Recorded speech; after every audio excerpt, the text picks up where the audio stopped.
ગીર સોમનાથના ડારી ગામમાં આવેલ કબ્રસ્તાનની પાછળના ભાગમાં થયેલા ગેરકાયદેસર દબાણોને કારણે સ્થાનિક ખેડૂતોની મુશ્કેલીમાં ભારે વધારો થયો છે।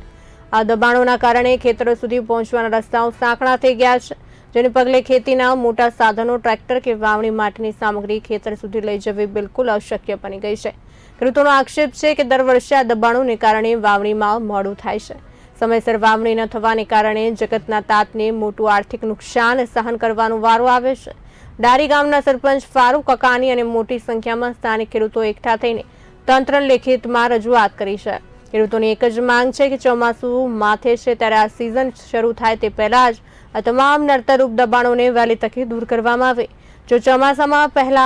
ચોમાસા પહેલા રસ્તો ખુલ્લો થઈ જશે તો ખેડૂતો સમયસર વાવણી કરી શકશે અને મોટું નુકસાન થતું અટકશે। હવે જોવાનું રહેશે કે ખેડૂતોની આ ન્યાય માંગ પર વહીવટી તંત્ર કેટલી ઝડપે એક્શન લે છે અને ચોમાસા પહેલા દબાણો હટાવી ખેડૂતોને રાહત આપે છે કે નહીં।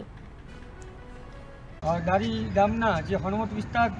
ડારી કબ્રસ્તાનથી લઈને હાજી જમલ પઠાણની વાડી અને હાજી જમલ પઠાણની વાડીથી હરમણભાઈ બાપુની વાડી સુધી રસ્તામાં આવતા તમામ ખેડૂતો તેમની રજૂઆત આવતા કે આ રસ્તો બેસીમાર હાલત હોય ને એ રસ્તો એક આઝાદીના સમયથી રાજમાર્ગ તરીકે ઓળખાતો ને એ રસ્તો 30-35 ફૂટ ને ક્યાંક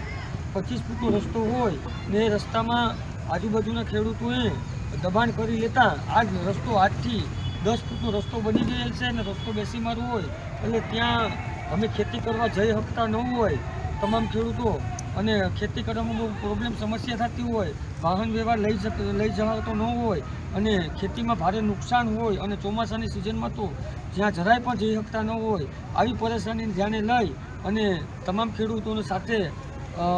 લઈ અને અમે મામલતદાર સાહેબ શ્રી અને ડેપ્યુટી કલેક્ટર સાહેબને આવેદનપત્ર